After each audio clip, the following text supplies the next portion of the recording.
Welcome to Phoenix and Flame, pushing through and transforming even when you feel like a pile of ash.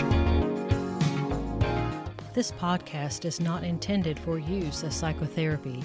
If you feel you are in crisis, please call 911 or contact your local crisis hotline. Welcome to Phoenix and Flame. I'm Dana, and this is my podcast on pushing through and transforming even when you feel like a pile of ash. We have another amazing guest with us today.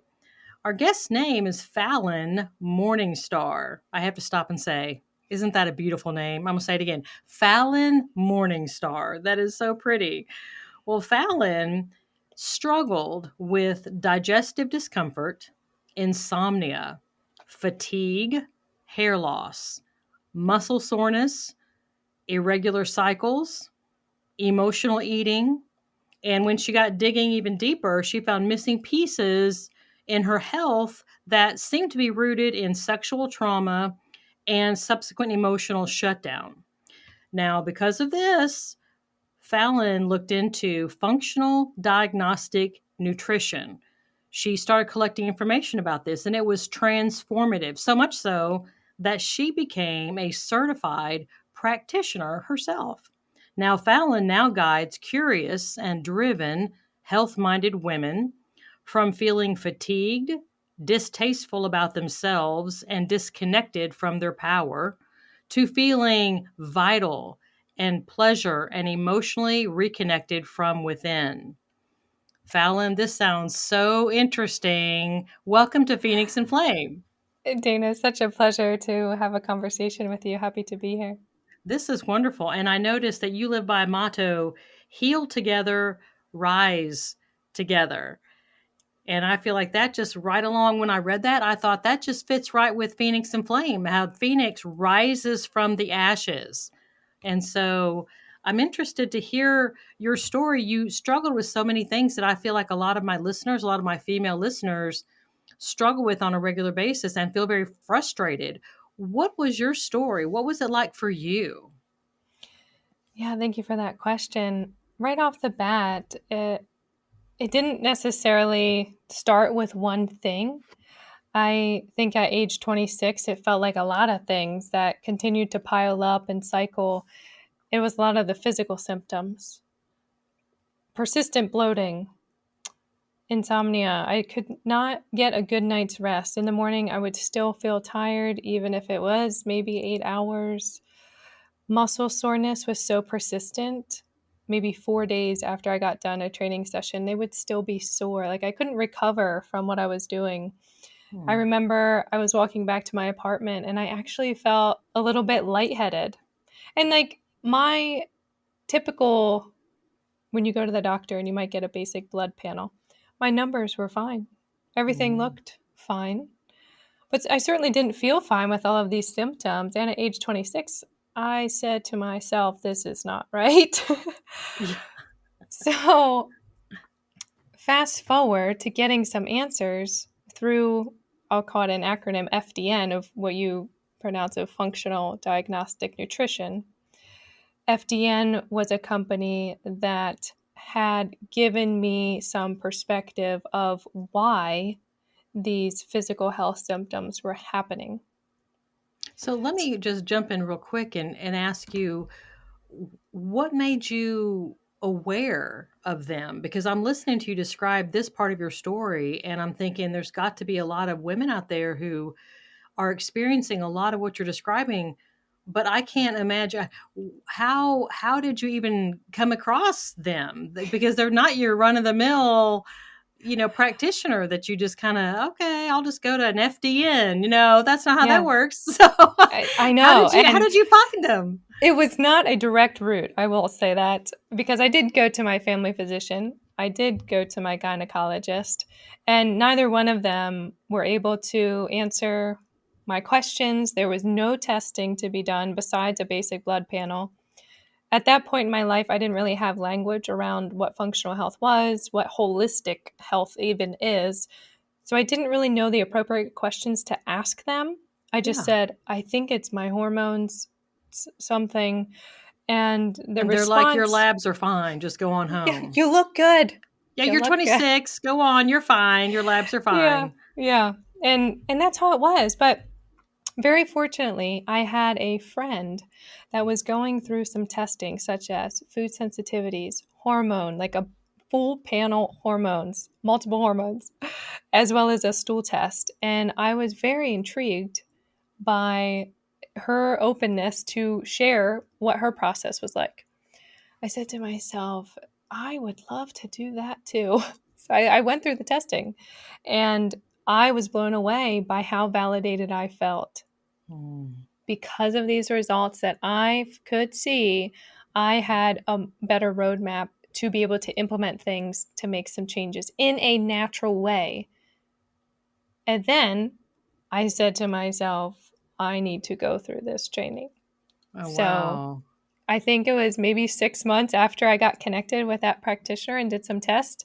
I signed up for the training. And in the beginning, I know you were like, she supports driven and curious, health-minded women, because that is also myself, very curious, very driven. And I know that this information is, again, transformative. So I was like, I have up to a year to take this. It's going to be fantastic. And it was. And that is kind of what I built my practice on, the modalities that I was taught in that certification plus some. Wow. And I love the fact that you're talking about holistic treatment, because so many times we're driven to take medication. And, sometimes medication is perfectly appropriate. I'm not dissing on medication, but if there's a way to do it naturally without all of those side effects, then seems like that would be a whole lot better. But that's not really what we hear in Yeah, general. I know. And it is unfortunate.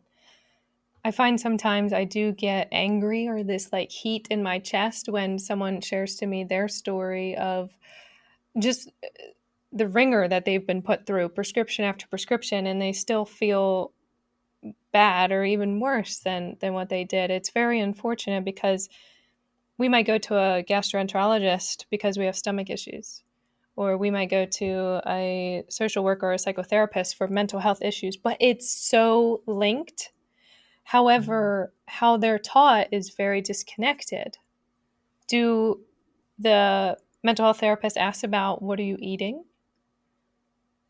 Do I the actually gastroenterologists? I have to Yeah, pipe in and say I am yeah, a psychotherapist, and I do ask that. I ask every perfect. patient that comes through the door. I not only ask them, I want to know what's going in your body, but I also ask them what you're doing physically.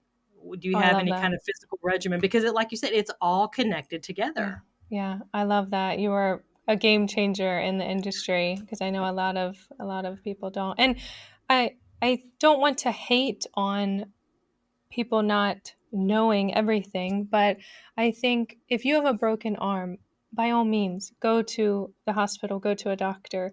But if you're trying to maybe get better energy, or if you're trying to improve your gut health, look at the body as a whole system, just like you are working with your clients with.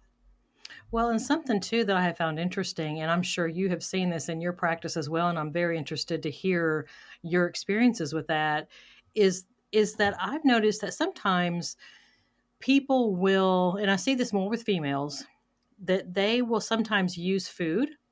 Emotional things will be manifested in their food, meaning they're eating excessively really really bad things for them, or they're kind of like, I don't want to say anorexic. They don't meet the criteria, the diagnostic criteria for anorexia, but they don't feed themselves. It's almost using it as a self harm, and using food as a means of harming themselves or depriving themselves. Or and also there's people who have been sexually molested, and they will eat a lot to cover their body with a lot of fat tissue, because they don't want any men looking at them and seeing their female body, and so they insulate with fat, and so they eat a lot of extra for those reasons. So there's so many, we could talk on and on about how nutrition and health and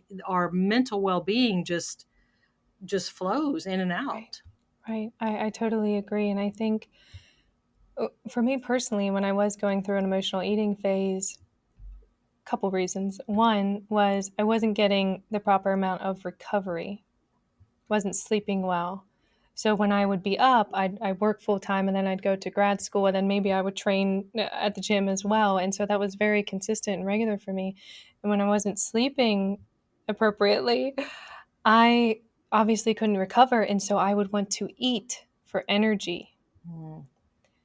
I couldn't, you know, how we're thinking so much, maybe we're reading, we're doing work, and it's like you want to eat, but you're not necessarily moving your body because your mental capacity is overworking, and you just want to eat to keep the fuel coming in. So that's one way I did emotional eating. Another reason that emotional eating was kind of part of my story was it was like I was trying to cope, trying to numb any of the emotions that were coming up because I felt like they were probably too painful to feel because I didn't have the capacity to know how to feel them and if I was going to be okay if I felt them. So it was also that. And, you know, thirdly, the body image component that you mentioned, I think, or just the pattern that I saw in my own family of how they would eat as well. And feeling like I wouldn't be accepted if I didn't eat similarly, or if, you know, body image, I know we touched on that just a hair, but body image is huge in a lot of families, and especially mine. I know I grew up with, and no fault of their own, I love my family, but, you know, just society and the generational patterns of looking at yourself in the mirror and not liking what you see. Like, oh my gosh, I'm fat. Like, I can never lose this belly fat, blah, blah, blah. And so it's like we then are so familiar with that state of ours that we either eat more of it to stay in that state because it's familiar and it's comfortable. And it's like the sabotaging, to be honest. It's like we can't get out, we can't step out and create some space of what we're actually doing to ourselves.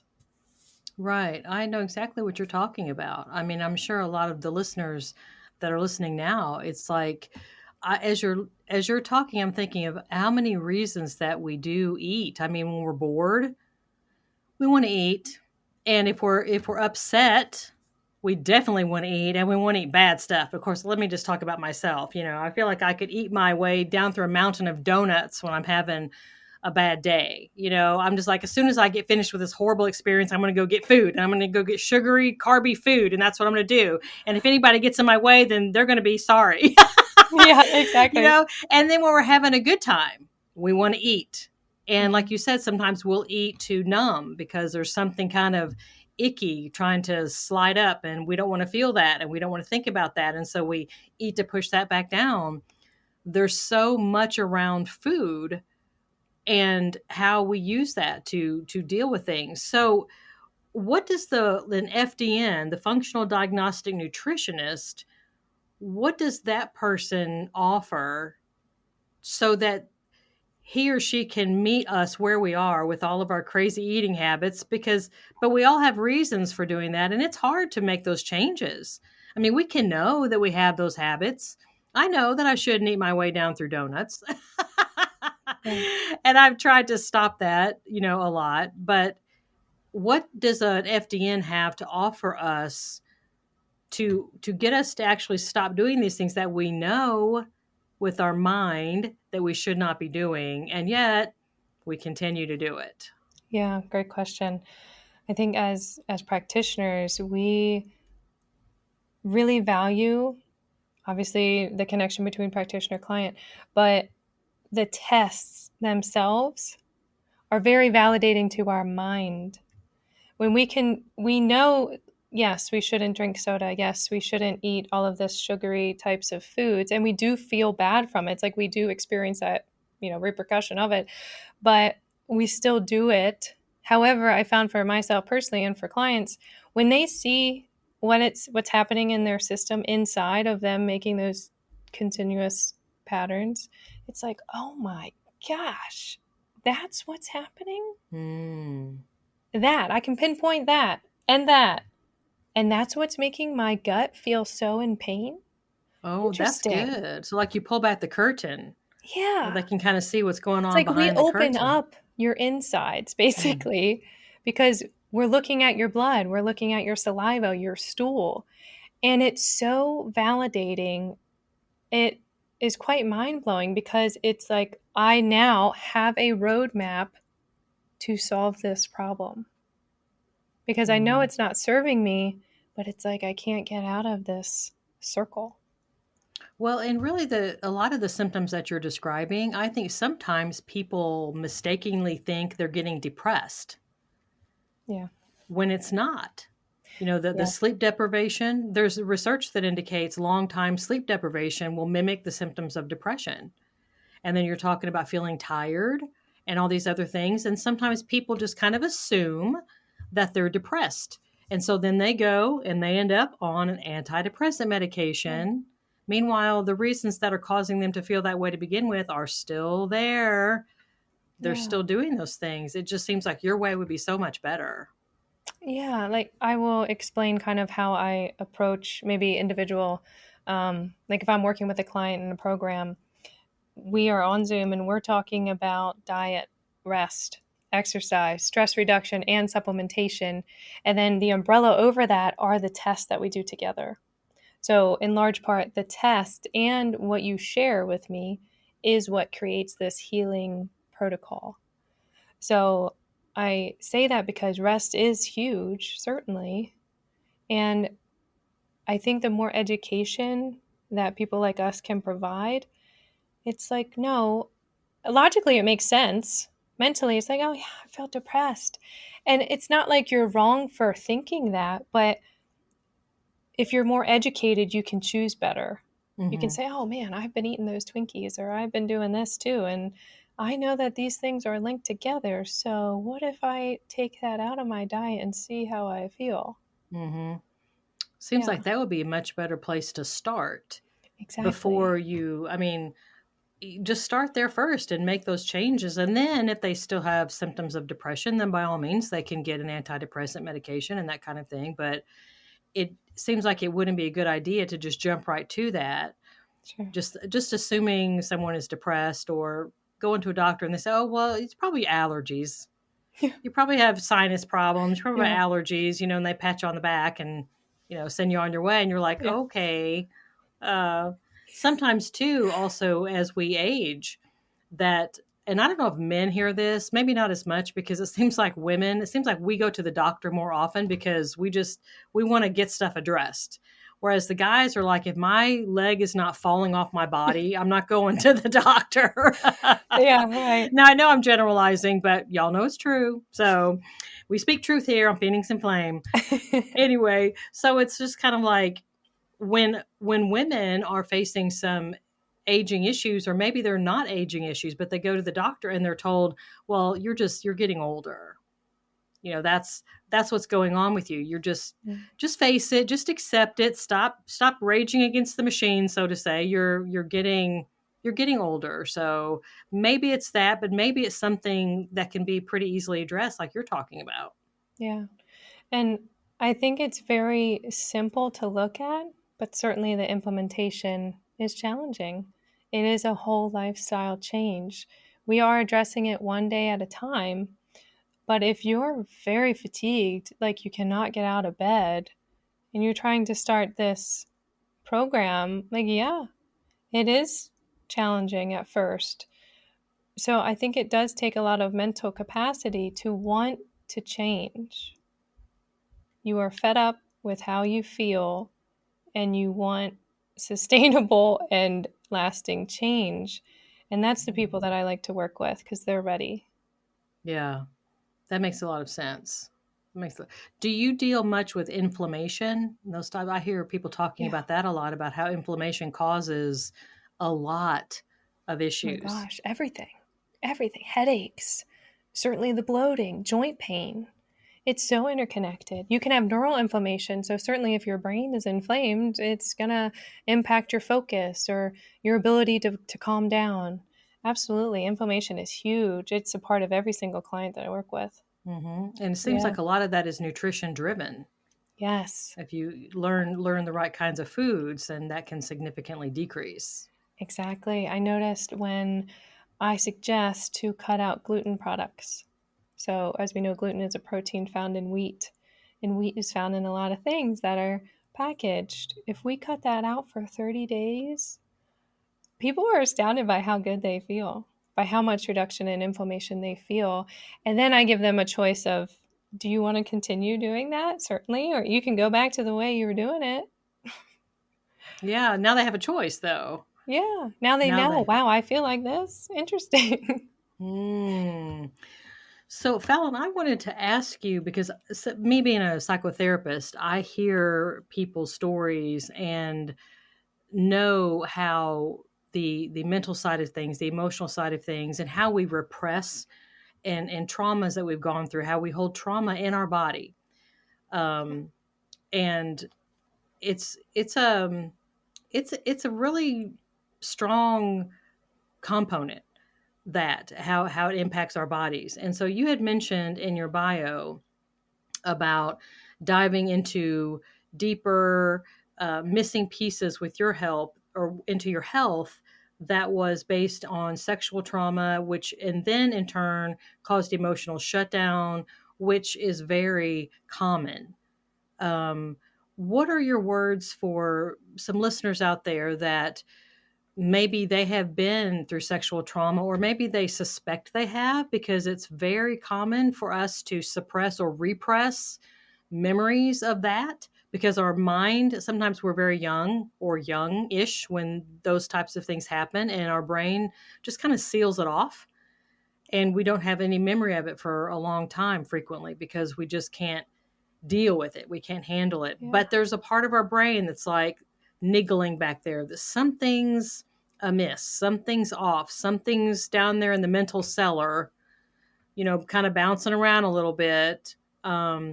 What are your words of wisdom for the listeners that have gone through that, and how that might be playing out through something that an FDN would be dealing with? Mm-hmm. Yeah, I love that question. Well, I do want to reiterate, it's completely common, and you're never alone when things like that happen.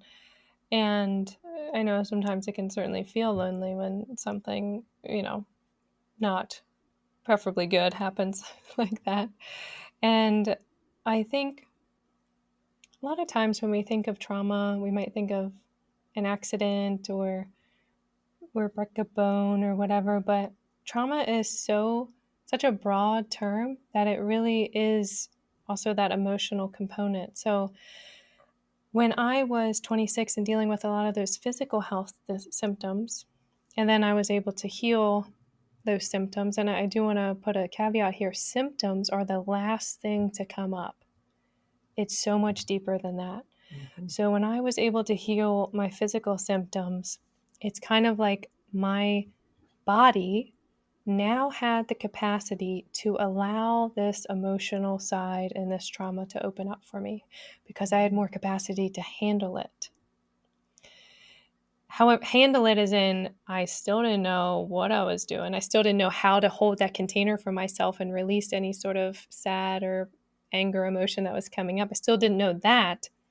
However, I specifically remember, now I had no recollection of these traumas in childhood. And I was 26 or 27. I was reading this book.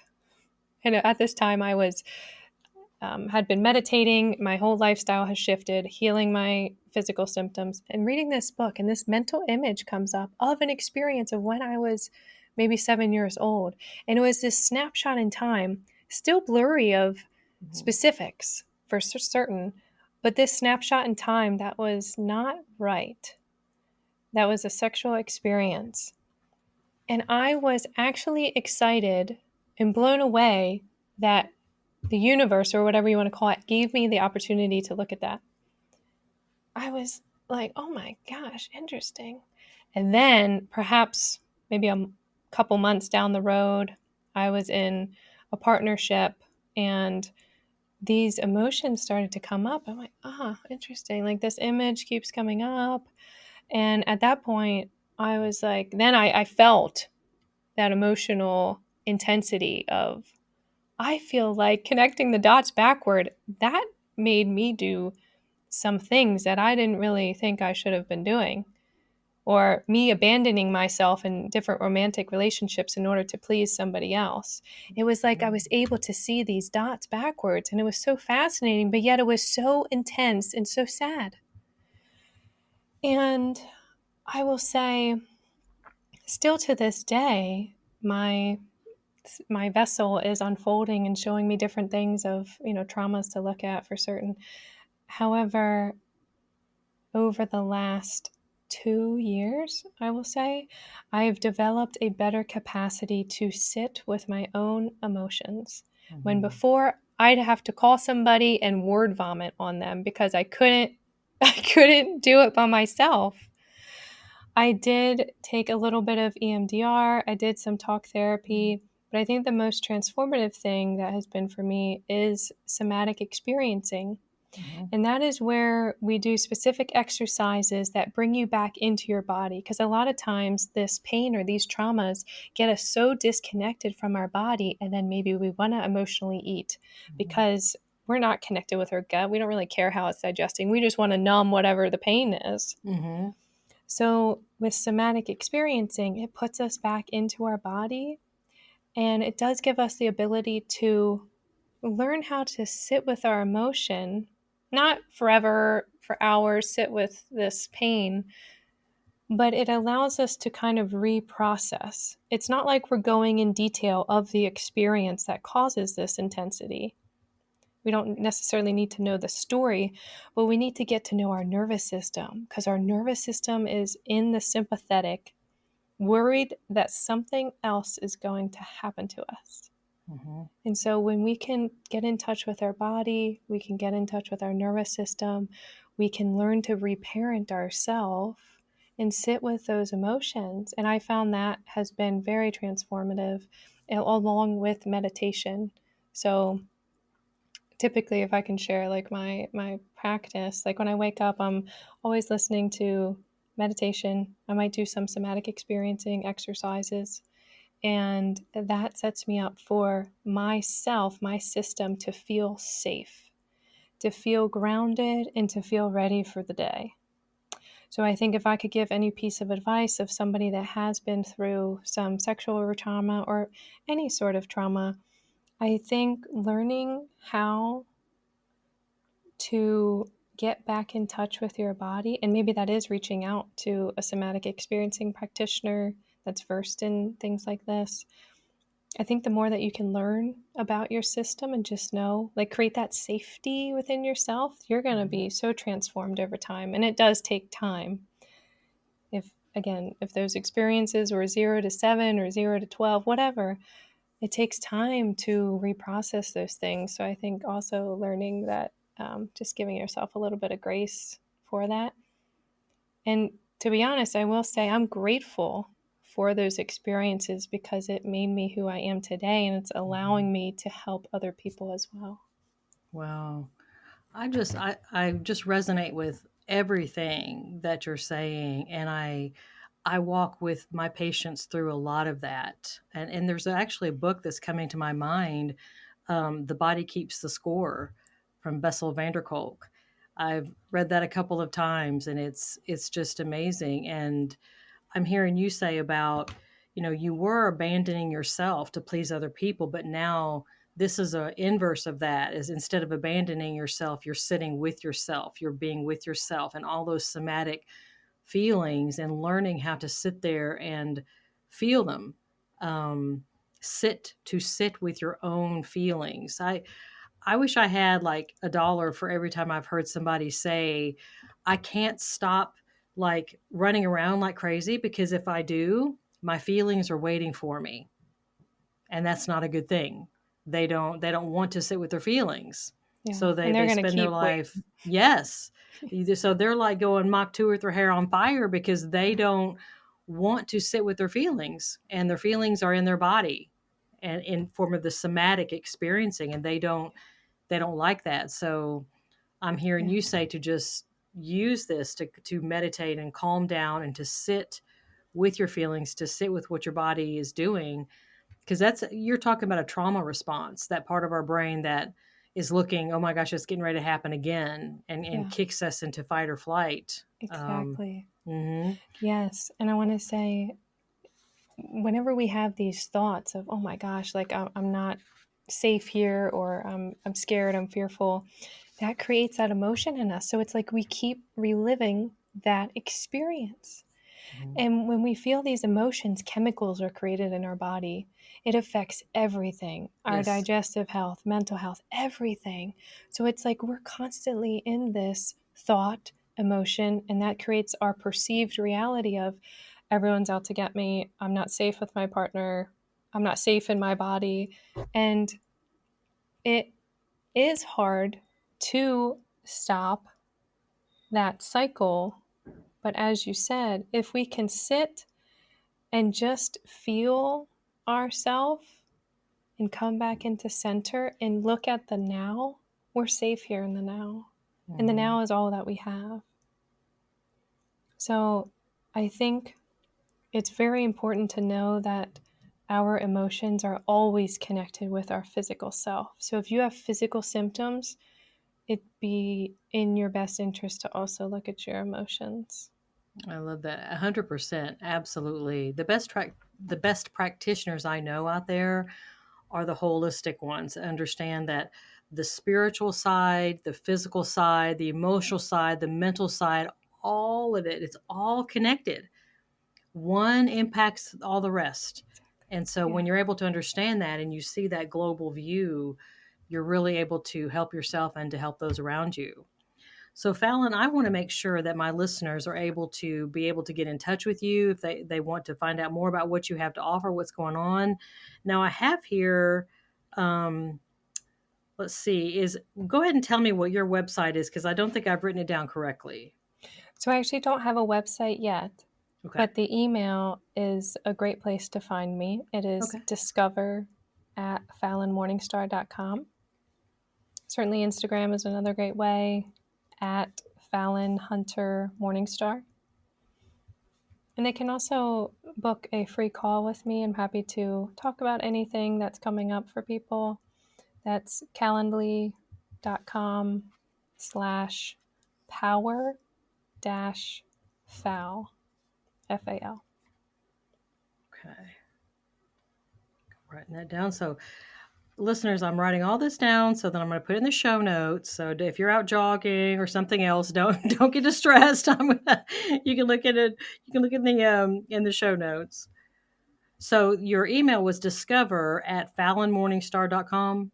Yes. Okay, got that. And then I got the Instagram, and then to sign up for your Calendly, to sign up for those meetings with you. Fantastic.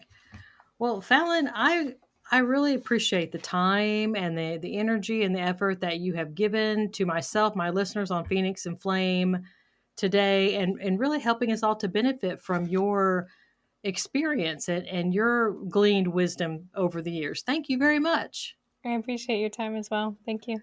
Awesome. Now, listeners, I know I'm going to go into my spiel because it's appropriate every single time. I know you've heard something today that is amazing. And you know what?